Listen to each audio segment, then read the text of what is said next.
अच्छा है इन्होंने वाजपेयी जी का और सम्मान की बात की। इनके मीडिया के कम्युनिकेशंस के सह प्रभारी खेड़ा जी ने ऑन रिकॉर्ड कहा कि वाजपेयी जी गद्दार और ट्रेटर है, क्योंकि उन्होंने अंग्रेजों के साथ समझौता कर लिया था। ये उनके ऑफिशियल रिकॉर्ड के बयान बता रहा हूं मैं।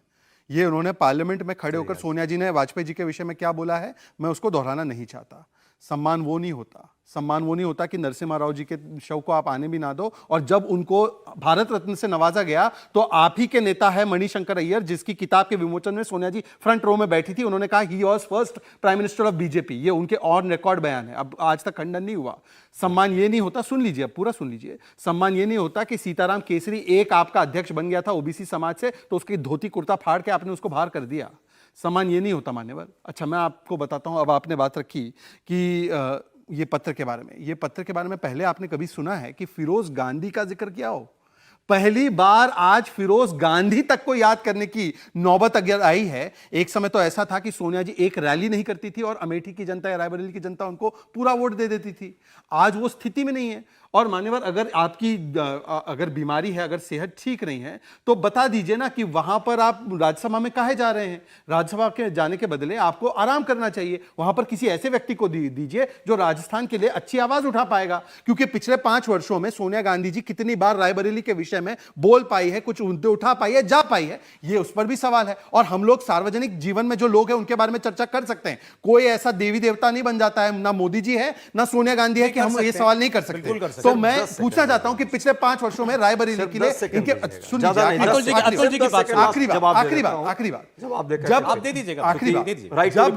आखिरी बात, इन्होंने कहा कि ये ऐसा जमाना नहीं है किसी को पकड़ के बना दिया। प्रियंका वाड्रा राजनीति में नहीं थी, उनको महासचिव बनाया था उत्तर प्रदेश का पहले दिन पे। फिर वो गई वहां पर तो 2 सीटें होती थी, वो 1 सीट बन गई लोकसभा में। उसके बाद राहुल जी ने ऑन रिकॉर्ड कहा था कि अब ये प्रियंका को छोड़कर मैं जा रहा हूं, यहां पर वो घर में रहेगी। कितने दिन रही वहां पर, और आज तो वो प्रभार भी उन्होंने छोड़ दिया। तो मुझे लगता है कि उन्होंने उत्तर प्रदेश से सारे संपर्क तोड़ दिए। थोड़ी देर इंतजार कर लीजिए ना, कुछ दिन, क्या पता प्रियंका जी लड़ ले रायबरेली से। तो अभी घोषणा कर देना। अब ये तो नहीं कर पाएंगे घोषणा, अब ये कैसे करेंगे? देखिए थोड़ा अन्याय हो जाएगा। पूरा समय ये इंडी गठबंधन है, ये गठबंधन है, जवाब देना जरूरी है। हो नहीं पाएगा। व्यक्तिगत आक्षेप लगाया है इन्होंने पार्टी पर भी और हमारे नेता के पास जाने दीजिए। देखिए, एक है कि आपकी व्यक्तिगत धारणा किसी से किसी कारण से प्रताड़ित आप हैं तो उसकी तो कोई इलाज नहीं है। ठीक है, प्रियंका जी से या किसी से भी। वाजपेयी जी की बात है, वो ट्रेटर थे या नहीं थे ये इतिहास बताता है, मैं नहीं बताऊंगा। लेकिन वो प्रधानमंत्री भी देश के थे और भाजपा से ही प्रधानमंत्री बने थे, इसमें कौन सी बुरी बात? पीडीए भी खतरे में है क्या अतुल जी? अतुल जी, कांग्रेस कभी भी ऐसे लोगों को नहीं अपमानित करती जो अतुल जी के मान के लायक। अतुल जी, पीडीए के ऊपर सवाल समाजवादी पार्टी का नेता खड़ा करेगा, ये तो किसी ने नहीं सोचा था। पल्लवी पटेल आप कहेंगे हमारी पार्टी के नेता नहीं है, लेकिन चुनाव तो आपके सिंबल पर लड़ी। वो कह रही है ये कौन से पीडीए हैं जिनको राज्यसभा में खड़ा किया है? नहीं, इसमें देखिए, आज भाजपा जो है पीडीए से डरी हुई है, तभी शायद ये बहस का विषय भी है जो बार बार ये पीडीए पे जो बहस होती है। रहा सवाल जो राज्यसभा की जो आप बात कर रहे हैं, मुझे आप उसमें बताइए पीडीए में उसमें कहाँ अनदेखा हुआ है? आप बताइए, रामजी लाल सुमन जी जो हैं दलित समाज से आते कि नहीं आते? 3 नॉमिनेशन हमने कराए। रामजी लाल जी सुमन जी पीडीए से आते हैं, दलित समाज का एक चेहरा है।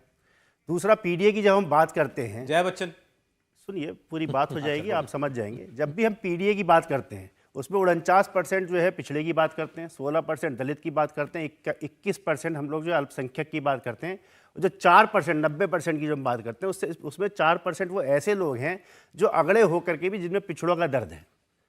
तो ऐसा नहीं है कि हम सर्व समाज की बात करने वाले लोग हैं। ऐसा नहीं है कि पीडीए की बात कर रहे हैं तो बाकी समाज को नकार दो।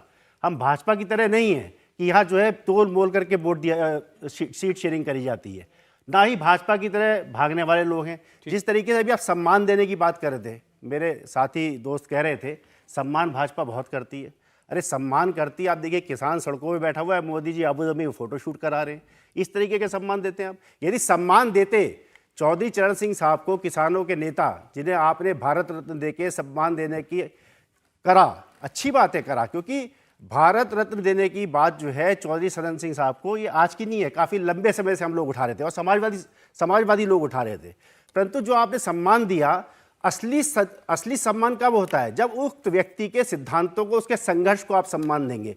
यदि आपने चौधरी चरण सिंह को सम्मान देने का, भारत रत्न दे करके सम्मान देने का काम करा, तो किसानों को आप सड़क पे बैठाने का काम करेंगे?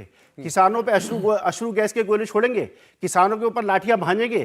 कितने, देखिए कितने किसानों की आहुति हो गई पिछले काले कानून जो आप लेकर के आए, उसके बाद आपने काले कानूनों को वापस ले लिया और आप सम्मान देने की बात कर रहे हैं। अरे आपने आज तक किसी को सम्मान नहीं दिया, ना तो किसानों को दिया, ना जवानों को दिया, ना नौजवानों को दिया, ना महिलाओं को दिया, ना बच्चों को दिया।